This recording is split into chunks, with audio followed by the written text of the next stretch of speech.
Hello दोस्तों, कैसे हैं आप सभी। उम्मीद करता हूँ आप सभी बहुत ही अच्छे होंगे। तो आज के इस वीडियो में हम पढ़ने वाले हैं क्लास 11th रसायन विज्ञान का बहुत ही इंपॉर्टेंट चैप्टर जो है भैया परमाणु संरचना, जिसका यह पहला वीडियो है। तो इस वीडियो में पढ़ेंगे भैया कि कैथोड किरणें किसे कहते हैं, मतलब कैथोड किरणों की उत्पत्ति कैसे हुआ और इलेक्ट्रॉनों की खोज कैसे हुआ, इसका हम पहले पढ़ेंगे कि भैया कैथोड किरणें या इलेक्ट्रॉनों की खोज कैसे हुआ, इसको हम समझेंगे। उसके बाद हम जानेंगे भैया कि कैथोड किरणों के गुण, कि भैया कैथोड किरणों के गुण क्या होते हैं। तो इस वीडियो में हम दो टॉपिक को जानेंगे और बहुत ही अच्छे से आपको समझ में आएगा। तो चलिए दोस्तों अपने टॉपिक को शुरू करते हैं। तो हमें पढ़ना है भैया कैथोड किरणें या इलेक्ट्रॉनों की खोज। तो हम पढ़ना है कैथोड किरणें या इसे क्या कहता है, इलेक्ट्रॉनों की खोज। तो भैया कैथोड किरणें या इलेक्ट्रॉनों की खोज, इसके बारे में हम समझेंगे। तो सबसे पहले यदि हम इस पे बात करें तो भैया एक वैज्ञानिक थे जिन्होंने सबसे पहले कैथोड किरणों का प्रयोग किया, जो है जूलियस प्लांकर। जूलियस प्लांकर नामक एक वैज्ञानिक थे जिन्होंने कैथोड किरणों पर प्रयोग किया। और उन्होंने क्या किया भैया, जूलियस प्लांकर नामक वैज्ञानिक ने सबसे पहले एक इन्होंने विद्युत विसर्जन नली लिया। एक इन्होंने क्या लिया भैया, विद्युत विसर्जन नली लिया, या इसे हम विसर्ग नली भी कहते हैं। तो इसका नाम मैं लिख दे रहा हूं। इन्होंने क्या लिया, विद्युत विसर्जन नली। ठीक है, इन्होंने विद्युत विसर्जन नली लिया और इसमें इन्होंने एक निर्वात पंप लगाया। ठीक है, इन्होंने क्या लगाया, निर्वात पंप। ठीक है, इस सभी फिगर को आपको नाम याद रखना है, तभी आपको ये जो क्या है इसकी खोज है ये कैसे हुआ इसको समझ में आएगा। तो भैया सबसे पहले एक विद्युत विसर्जन नली लिया, जिसमें एक क्या लिया, जिसमें एक निर्वात पंप लगा दिया। अब भैया इसमें क्या लिया, दो प्लेट लिए धातु के, एक है दो धातु के प्लेट लिए और इस धातु के प्लेट को याद रखेंगे बैटरी के ऋण सिरे से जोड़ दिया। बैटरी के भैया ऋण सिरे से जोड़ दिया। ठीक है, और एक को क्या धन सिरे से जोड़ दिया। ठीक है, तो हम तो इतना बात जानते हैं ना, जो छोटा वाला डंडा होता है वो माइनस होता है और जो बड़ा वाला डंडा होता है उसे हम प्लस कहते हैं। इतनी बात हम जानते हैं। तो भैया माइनस से जब इसको जोड़ा गया है तो ये भी क्या हो जाएगा, माइनस हो जाएगा। इसको धन से जोड़ा गया है तो ये क्या हो जाएगा, धन हो जाएगा। तो भैया जो माइनस से जुड़ा हुआ है ना, इसे हम कैथोड कहते हैं, कैथोड प्लेट। ठीक है, इस जो धन से जुड़ा हुआ है इसे हम इलेक्ट्रोड कहते हैं, सॉरी इलेक्ट्रोड नहीं, कैथोड एनोड कहते हैं, एनोड कहते हैं। इसको कैथोड, इसको एनोड, और इन दोनों को हम इलेक्ट्रोड कहते हैं। ठीक है, तो इतनी बात आप समझ गए होंगे। तो भैया इन्होंने देखा, इन्होंने दो पॉइंट्स पर, दो इन्होंने नियमों पर बहुत मतलब अच्छे से ध्यान दिया। क्या, पहले कि निर्वात पंप की सहायता से ये जो विसर्जन नली है ना, इसको निर्वात पंप, निर्वात कर दिया, मतलब निम्न दाब कर दिया। इसमें क्या कर दिया, निम्न दाब। ठीक है, इन्होंने क्या किया, ये निर्वात पंप की सहायता से इसमें जितनी भी गैस थे उनको लगभग वो क्या कर दिया, बाहर निकाल दिया। इसको मतलब निर्वात पंप क्या किया, इसको निर्वात कर दिया। इसीलिए हम कह रहे हैं इसमें निम्न दाब कर दिया। और दूसरा कि जो ये बैटरी लगाया गया है ना, ये उच्च विभव की जो क्या लगाया गया, बैटरी, मतलब उच्च विभव की बैटरी लगाया गया। तो इन्होंने इतनी बात कहा। तो भैया जब उच्च विभव की बैटरी लगाया और जैसे ही विद्युत धारा इन्होंने प्रवाहित किया तो देख रहे हैं जो कैथोड प्लेट है उससे कुछ अदृश्य किरणें निकल रही हैं। उससे क्या हो रही हैं, कुछ अदृश्य किरणें निकल रही हैं। और जो क्या कर रही हैं, जो क्या है, नली है, मतलब विसर्जन नली है, उसके क्या हो रही है, उसके प्लेटों की ओर क्या बना रही है, एक नीली रंग की चमक उत्पन्न करती हैं। क्या भैया, नीली रंग का चमक उत्पन्न करती हैं। ठीक है, इतनी बात ही उन्होंने बताया। ठीक है, तो भैया इसको तो आप समझ गए होंगे ना। उन्होंने सबसे पहले एक विसर्जन नली लिया जिसमें एक निर्वात पंप लगाया। दूसरी किया, इनमें विसर्जन नली में दो इन्होंने धातु के प्लेट लिए, एक धातु के प्लेट को ऋण सिरे से और एक धातु के प्लेट को धन सिरे से जोड़ दिया। तो इन्होंने जब निर्वात पंप लगाया तो इन्होंने निम्न दाब उससे कर दिया और जो बैटरी लगाया वो उच्च विभव के लगाया। और जैसे ही इन्होंने विद्युत धारा प्रवाहित किया तो देखा कि जो कैथोड प्लेट है उनसे अदृश्य किरणें निकल रही हैं, जो क्या कर रही हैं, जो विसर्जन नली के क्या बना रही है, विसर्जन नली के जो कांच की प्लेट है उस पर नीले रंग की चमक उत्पन्न करती हैं। तो इतनी बात को उन्होंने अपने प्रयोगों में बताया। और ये जो निकल रही है इसे वही उन्होंने क्या कहा, कैथोड किरणें कहा। ठीक है ना, ये जो निकल रही हैं इसे अदृश्य किरणें जो निकल रही हैं यही कैथोड किरणें हैं। तो इन्होंने इसी को बताया। तो इन्होंने क्या कहा, इन्होंने ये कहा कि भैया यहाँ पे मैं लिख रहा हूँ, आप समझिएगा, या सबसे पहले मैं इसी फिगर से बता रहा हूँ। तो आप क्या कहेंगे, सर्वप्रथम जूलियस प्लांकर नामक वैज्ञानिक ने एक विद्युत विसर्जन नली लिया जिसमें निम्न दाब व उच्च विभव पर विद्युत धारा प्रवाहित किया। तो उन्होंने देखा कि कैथोड प्लेट से कुछ अदृश्य किरणें निकल रही हैं जो विसर्जन नली के प्लेट पर नीले रंग की चमक उत्पन्न करती हैं। इतनी बात उन्होंने अपने शब्दों में बोला। समझ में आ रहा है ना। उन्होंने क्या कहा भैया कि आप ऐसे लिखेंगे, जूलियस प्लांकर नामक वैज्ञानिक ने एक विद्युत विसर्जन नली लिया जिसमें निम्न दाब व उच्च विभव पर विद्युत धारा प्रवाहित किया। तो इन्होंने पाया कि कैथोड से कुछ अदृश्य किरणें निकल रही हैं तथा यह विसर्जन नली के प्लेट पर नीले रंग की चमक उत्पन्न करती हैं। तो इतनी बात ही उन्होंने कहा। तो मैं इसको लिख दे रहा हूं। तो आप क्या लिखेंगे, आप यही लिखेंगे कि इस कलर से लिखा जाए, हाँ, इसको यही लिखेंगे कि जूलियस प्लांकर ने विद्युत विसर्जन नली लिया तथा उसमें निम्न दाब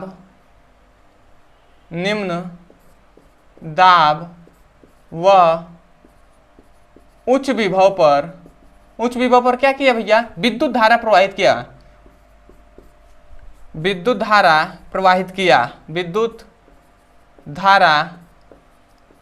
प्रवाहित किया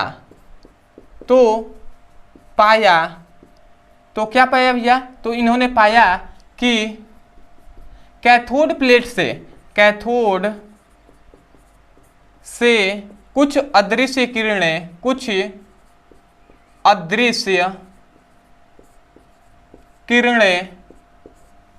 निकल रही हैं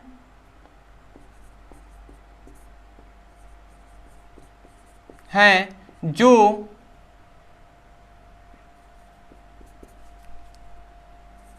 एनोड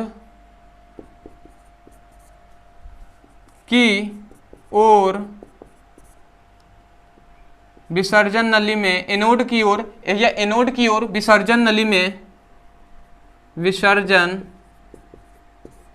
नली में क्या करती है भैया, नीले रंग की चमक उत्पन्न करती हैं। नली में नीली रंग की चमक उत्पन्न करती हैं। देखिए यहाँ पर हमने भैया कैथोड किरणों के बारे में बता दिया। कैसे कैथोड किरणों का खोज हुआ, जब विद्युत विसर्जन नली में भैया निम्न दाब व उच्च विभव पर विद्युत धारा प्रवाहित किया तो कैथोड से कुछ अदृश्य किरणें निकल रही थी जो एनोड के विसर्जन नली के पर विसर्जन नली की दीवार पर नीले रंग की चमक उत्पन्न कर रही थी। तो इतनी बात भैया जूलियस प्लांकर ने अपने प्रयोगों में बताया भैया। तब जब जूलियस प्लांकर ने इतनी बात कह दिया तब भैया जो जे थॉमसन होते हैं ना, जे थॉमसन या इसे हम टॉमसन भी कहते हैं, जे थॉमसन नामक वैज्ञानिक ने बताया कि यह किरणें कहाँ से भैया, ये जो किरणें हैं यह कैथोड से निकलती हैं, कैथोड से निकलती हैं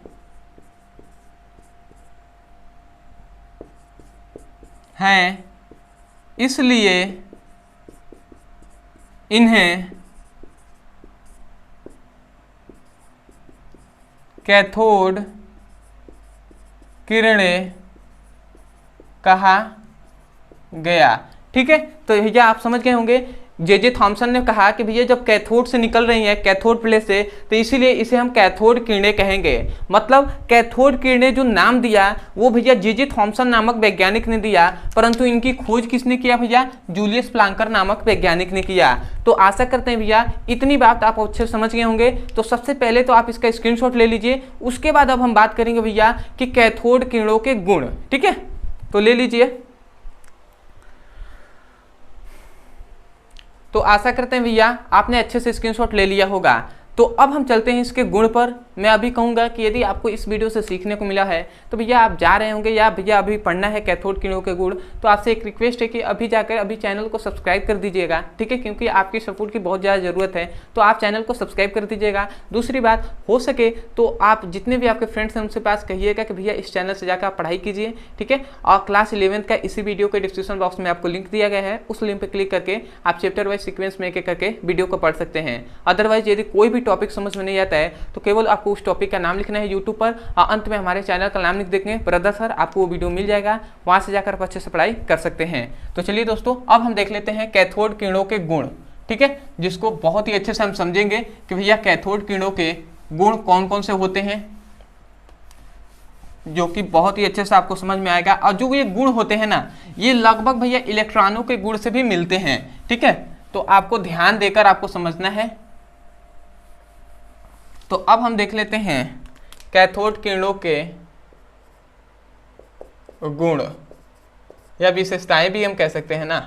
तो भैया याद रखें सबसे पहले कि इसका सबसे पहला ये गुण होता है कि जो भैया हमने विसर्जन नली में जो हमने क्या कहा था कि उसमें विसर्जन नली में गैसें भरी होती हैं, जिसको क्या कहता है, निर्वात पंप की सहायता से निकाल दिया जाता है। तो भैया सबसे पहला यही गुण होता है ना कि कैथोड किरणों का जो गुण होता है वह विसर्जन नली में भरे हुए गैसों पर, गैसों के दाब पर, ताप पर, या कैथोड जो एनोड कैथोड और इलेक्ट्रोड जो कैथोड और एनोड जो प्लेट लगे होते हैं उनकी प्रकृति पर निर्भर नहीं करता है।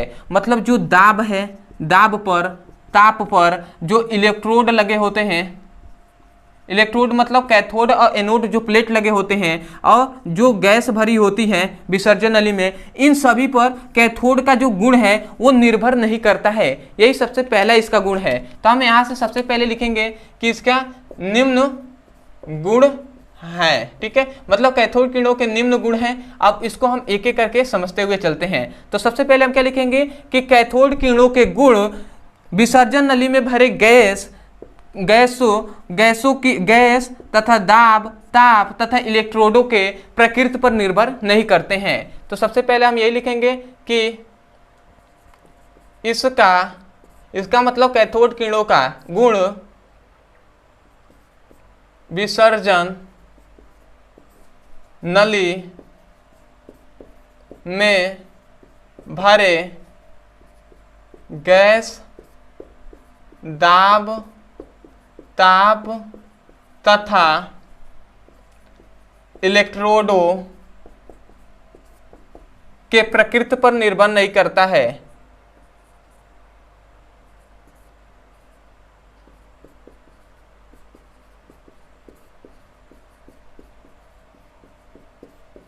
ठीक है ना, तो यहाँ पे हमने सबसे पहला लिख दिया है। अब आते हैं भैया दूसरा, कि भैया इतनी बात तो हमने समझ लिया कि ताप, दाब इलेक्ट्रोडों की प्रकृति पर निर्भर नहीं करता है। दूसरी बात ये होती है कि जो कैथोड किरणें होते हैं ना भैया, वो सीधी रेखा में गति करते हैं। ठीक है, तो दूसरा हम लिखेंगे कि यह किरणें सीधी रेखा में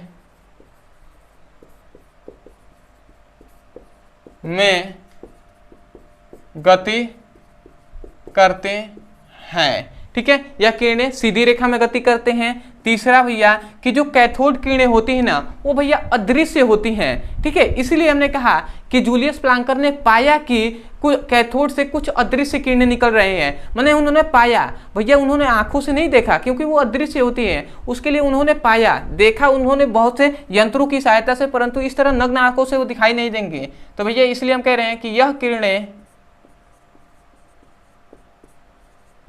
अदृश्य होती हैं। ठीक है, तो ये हो गया। अब आते हैं चौथा। तो चौथा ये पॉइंट है भैया कि जो कैथोड किरणें होती है ना वो चुंबकीय क्षेत्र में विक्षेपित हो जाती हैं। तो यह किरणें हम ऐसे लिखेंगे, यह किरणें मतलब क्या कैथोड किरणें चुंबकीय क्षेत्र में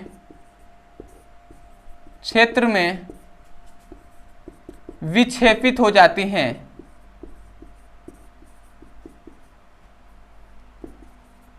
भैया विक्षेपित हो जाती है, इसका मतलब क्या हुआ कि भैया चुंबकीय क्षेत्र में विक्षेपित हो जा रही है। इसका मतलब ये हुआ कि कैथोड किरणों पर कुछ ना कुछ आवेश होता है, क्योंकि जिस पर आवेश होगा वही तो विक्षेपित होगा ना। तो ये हो गया। अगला एक और पॉइंट्स आता है भैया, पांचवा पॉइंट्स, कि जो भैया कैथोड किरणें जो होती है ना वो क्या करती है, जो विसर्जन नली है, विसर्जन नली में जो गैस भरी होते हैं उसको आयनित कर देता है। मतलब क्या कर देता है भैया, विसर्जन नली में भरे गैसों को आयनित कर देता है। तो यह किरणें हम ऐसे लिखेंगे कि यह किरणें या कैथोड किरणें विसर्जन नली में भरे गैसों को आयनित कर देता है। ठीक है, तो इतना हमने लिख दिया कि यह किरणें विसर्जन नली में क्या होता है, विसर्जन नली में भरे गैसों को आयनित कर देता है। तो आशा करते हुए इतनी बात आपको पांचवा पॉइंट समझ में आ गया होगा। एक और अंत में जो पॉइंट्स है वो बहुत इंपॉर्टेंट है, उसे आप समझ लीजिएगा। भैया इसमें ये बताया जाता है कि कोई भी ये कैथोड किरणें मान लेते हैं ये निकल रही हैं, ठीक है, ये जो क्या है कैथोड प्लेट है इससे कैथोड किरणें निकल रही हैं। और इस कैथोड किरणों के मार्ग में हम कुछ अपारदर्शी वस्तु को रख देते हैं, अपारदर्शी वस्तु जिसमें से क्या होगा, प्रकाश की किरणें आर पार नहीं जा पाएंगे। तो भैया ये जो अपारदर्शी वस्तु है और यहाँ पे एक फोटोग्राफी प्लेट हम बना देते हैं। तो इसमें ये बताया जाता है कि जो अदृश्य किरणें जाती है ना वो भैया ये सीधे निकल जाएंगी, ऐसे चली जाएंगी। अब भैया ये जो किरणें जाएंगी ये यहाँ पे रहने जाएंगी, ठीक है, यहाँ से जो किरणें निकल रही हैं वो सीधे निकल जाएंगी, ऐसे सभी किरणें निकल जा रही हैं। तो भैया इससे ये पता चलता है कि ये जो जहाँ पर क्या हो रही है किरणें नहीं जा रही हैं वहाँ पर ये फोटोग्राफी जो प्लेट है ना उस पर यह क्या बनाती हैं, अपना प्रतिबिंब बनाती हैं। मतलब ये क्या है, फोटोग्राफी प्लेट है, फोटोग्राफी प्लेट है। तो इसको हम लिख सकते हैं कि कैथोड किरणों के मार्ग में कुछ अदृश्य पदार्थों को या अदृश्य वस्तु को, अपारदर्शी वस्तुओं को, सॉरी अदृश्य नहीं अपारदर्शी वस्तु, तो हम क्या कहेंगे, कैथोड किरणों के मार्ग में अपारदर्शी वस्तु को रखने पर फोटोग्राफी प्लेट पर उसका प्रतिबिंब बनता है। इतनी बात आप लिख लेंगे, ये भी एक गुण ही है, ठीक है, क्योंकि इससे हमें पता चल रहा है कि कैथोड किरणें क्या होती है, सीधी रेखा में गति करती हैं। यदि सीधी रेखा में नहीं करती तो भैया यहाँ पर क्या होता है, इसका प्रतिबिंब नहीं बनता। तो आशा करते हैं भैया बहुत ही अच्छे से आपको समझ में आ गया होगा। तो यदि आपको समझ में आया है तो आपसे एक बार कहा हुआ है, ठीक है, अभी भी मैं कह दे रहा हूँ कि चैनल को सब्सक्राइब कर दीजिएगा।